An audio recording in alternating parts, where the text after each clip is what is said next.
This is Polly on 6-7. How do you read? What are the chances of meeting another Neil mid-ocean? What are the chances of meeting another boat mid-ocean? Are you from Germany by any chance? Over. It's only gonna get colder and colder. 50,000 miles personally on this boat. Okay, if you think you cannot meet anybody on the ocean, so that's over.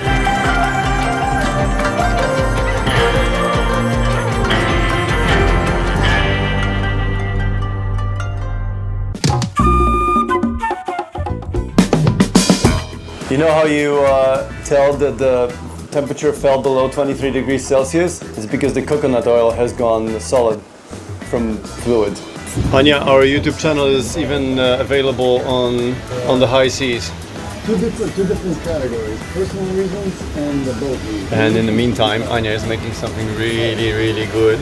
And in the meantime, the boat is doing some really crazy hoop loops, doing like up to 15 knots sometimes down the wave. It's good.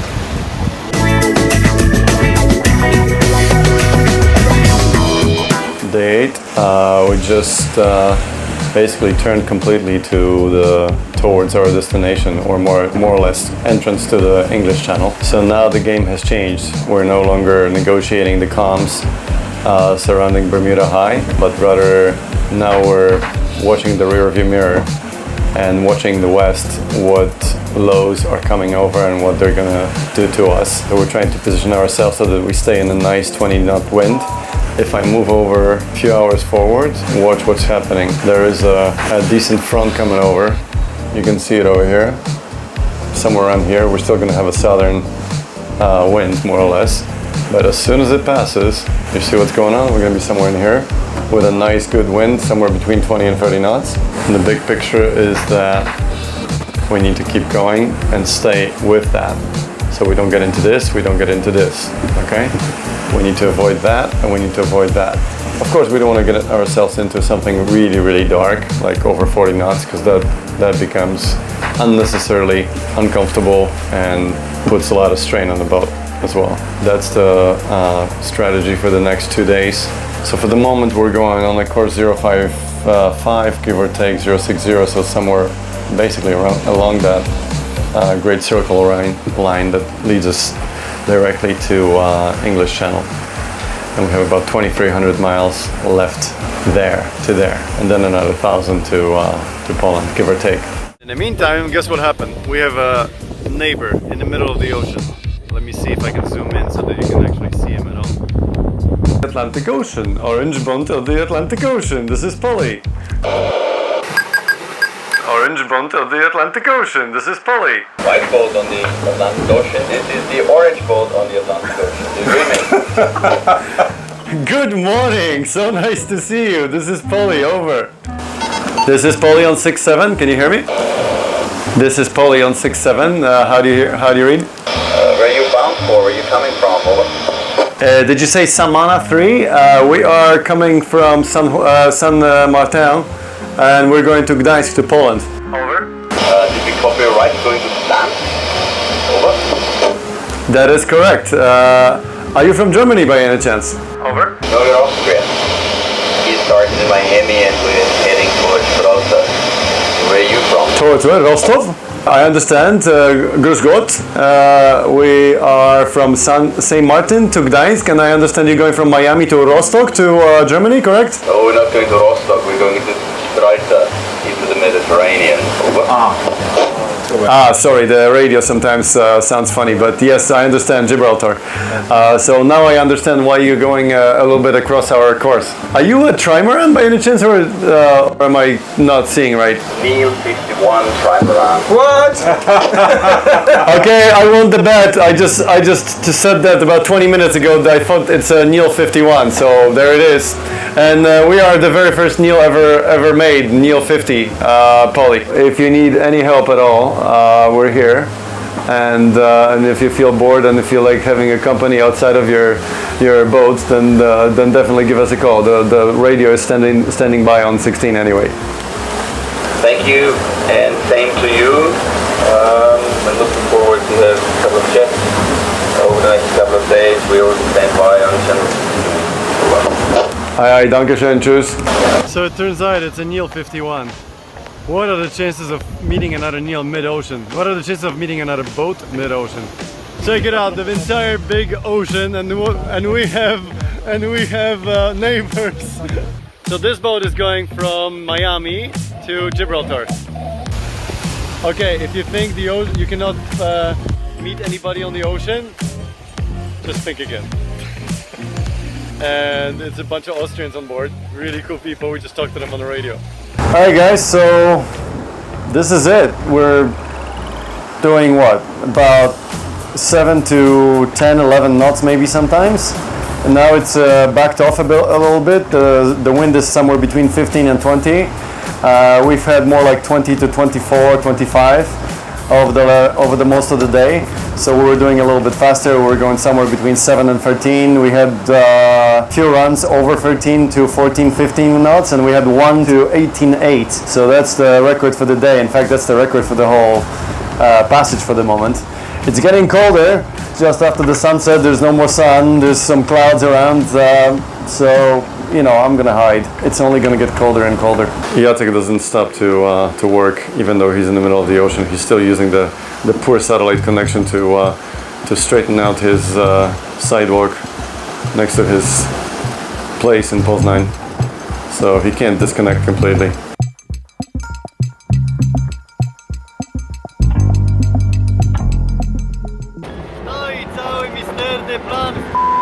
So much for our spinnaker.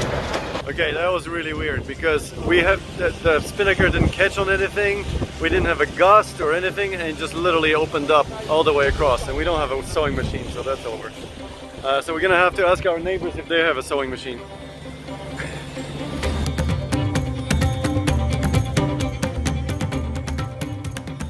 Hey guys, day 9. It's probably as crazy as it got so far. We're looking at about 30 knots of wind, so give or take 6 to 7 Beaufort sometimes.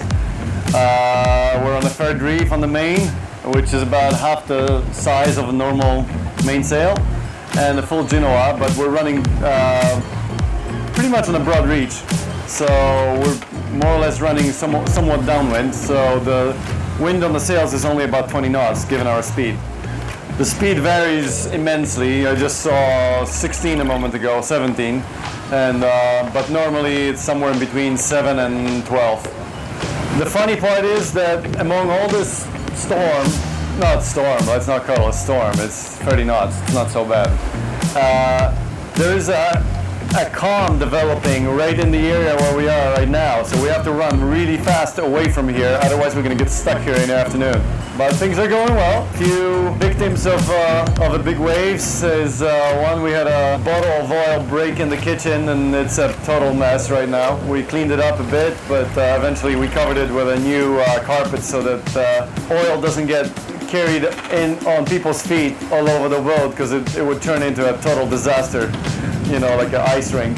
So we don't want any of that. Other than that, it's good. Things are going well. There's still a little bit of leak in the workshop. I'm not sure well, I am sure where it's coming from. There's 2 spots. I fixed the problem, as you remember, I fixed the problem with the bilge pump, but apparently there's a little bit of leak from the bathroom and from the depth sounder, but those we can't really fix at the moment. We're at about 1,300 miles from the start, so give or take it's a quarter of the way down to Poland, given that it took us just about 9 days, just under 9 days. So we're still on track to make it in give or take around the first week of June. It's so nice, I decided to share it with you. I don't know if you get this, but it's blowing like over 50 kilometers an hour. We're talking 30 knots here. I'm just amazed at the comfort that we're sailing in. I mean, this boat is just amazing. I mean, look at it. Everybody's just having normal life here. We're watching movies, you know, setting the sails, you know, cooking, cleaning, and everybody's reading books, you know, that kind of stuff. So It's super nice and it doesn't require extra physical effort to remain vertical in normal living position. We even have this cute window in the ceiling so that we can look up at the sails and make sure they're happy. And on the other side we can see the main. We are recycling our menu. A week ago we had the same thing and now we're starting over again. We decided that our attention span is short enough to feel like there's new stuff going on all the time. So it turns out that the weather model was exact, right at, well, down to just about ±1 hour. The front has just passed us and within literally 10 seconds the wind has shifted to the point where on this course we have the same wind. So now we can tack over and go more north. From this calm, getting into this, and we just had that wind shift, right? So now we have a northwest. And now the idea we have is to stay on the great circle because it seems to be producing nice winds, like over here.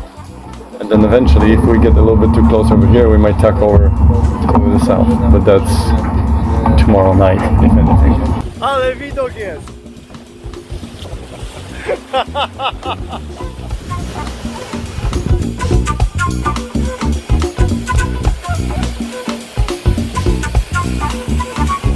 Guys, I'm just trying to illustrate the scale of the nonsense of how comfortable this boat is. It's blowing 25 to 30 knots. We're doing 10 knots, and we're sitting at the table, and there's pretty much nothing happening right now. And Peter is writing his essay. Płynąłem na suchego przez Wrocław.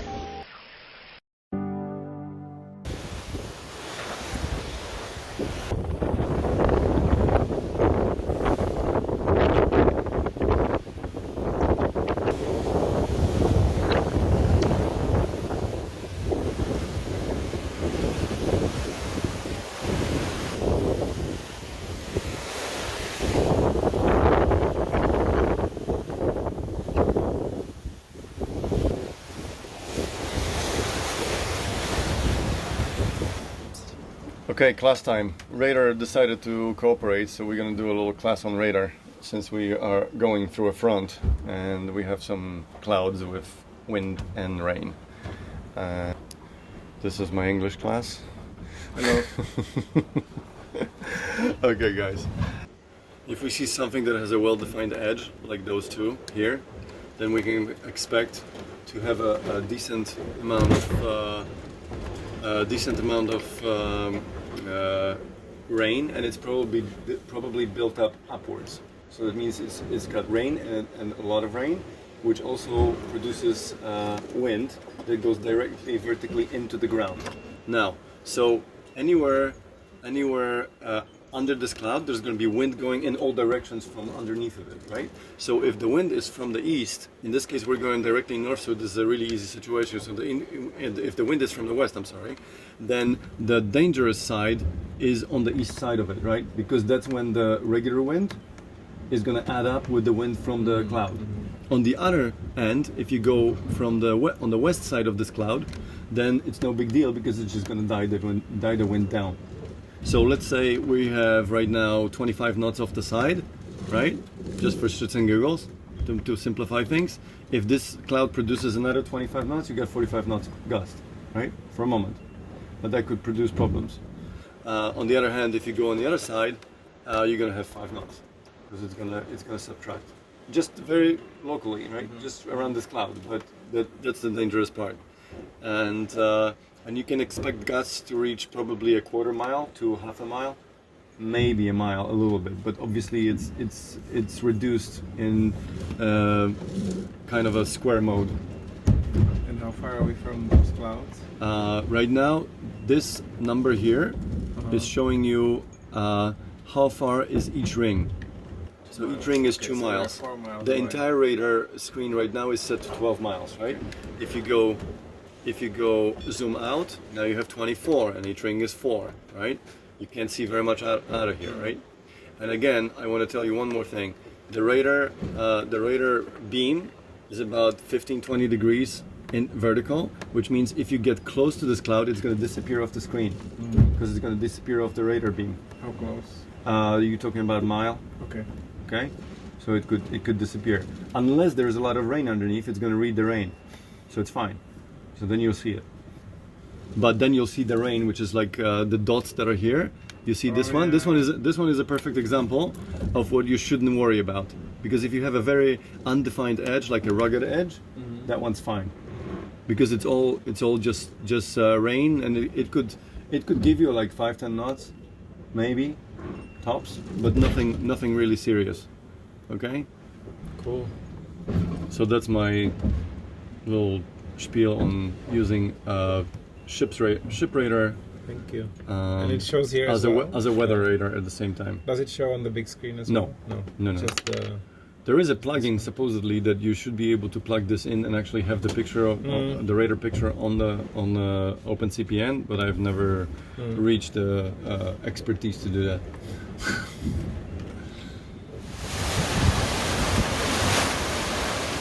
So we're making basically a portable pump out of a bilge pump with a long cord and a long hose, so that we can place it anywhere we want, and actually with a portable battery as well at the same time, so in case of any real emergency. But look what's happening over there. Ania, what are you making? Make the bread. Nice.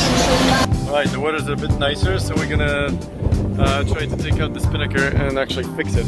We'll see what happens. And in the meantime, I'm gonna try to find a hose for that portable pump.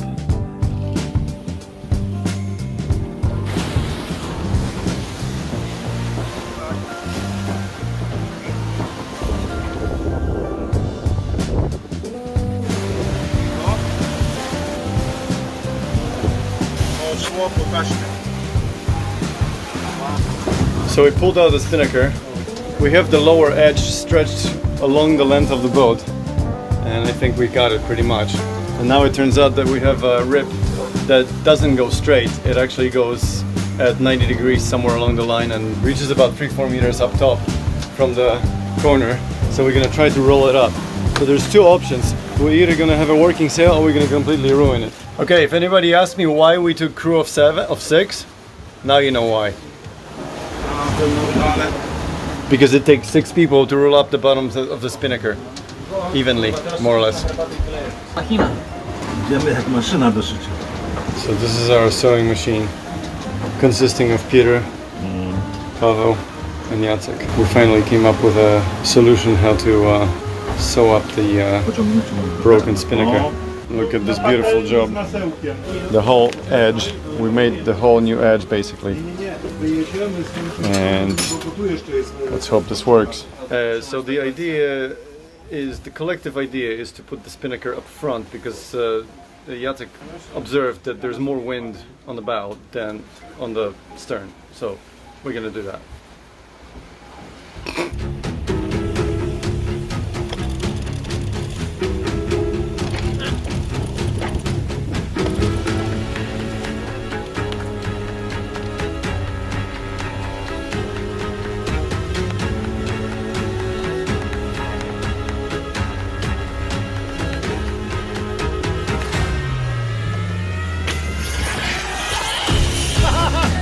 So this is the end for the spinnaker. I'm sure at this stage we're not going to be able to use it for the rest of the trip. It requires a professional repair. So as you saw, we just destroyed the spinnaker again.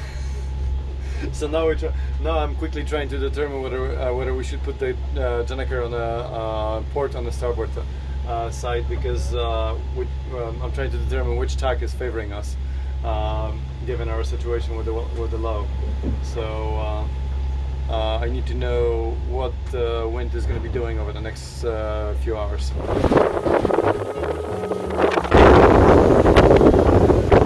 Jak wachta, Piotruś?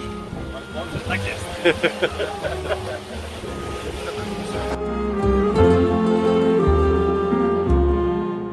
Hey guys, it's kind of a psychologically moment of reflection. We just had 50,000 miles clock on our log. That means that we've done personally on this boat 50,000 miles, or over 90 90,000 kilometers or something like that. About 90,000 kilometers.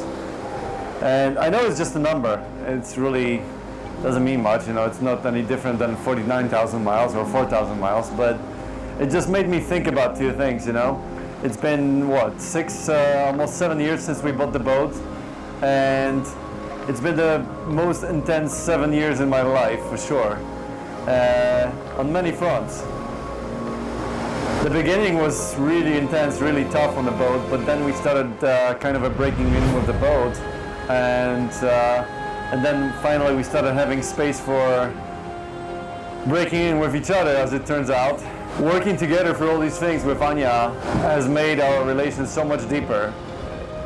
I can't even describe this, but today I look at the kids that grew up pretty much on the boat during those 50,000 miles, and I look at our relation that really grew up. All I have is just good memories and love and appreciation for them, for myself as well, but mostly for them, for Ania especially, for her perseverance, you know, in the face of so many difficulties that we had in the beginning to make this work, staying true to this thing, for adopting my idea, for trusting me in the beginning almost blindly that this is gonna work.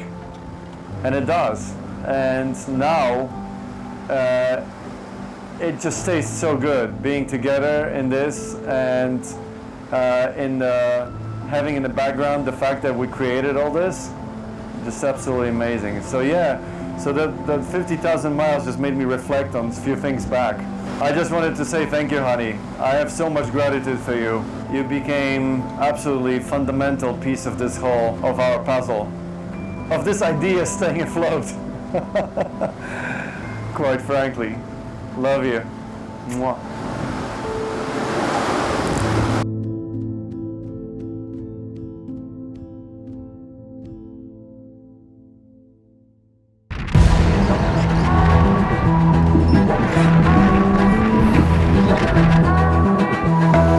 No sleeping today. We're only living thanks to the solar panels. So this is the effect of shackle landing from 20 meters up. That solar panel is over. Os segredos vêm da floresta de luz, Pachamama, Pachamama. Abre a consciência dos seus filhos a crescer.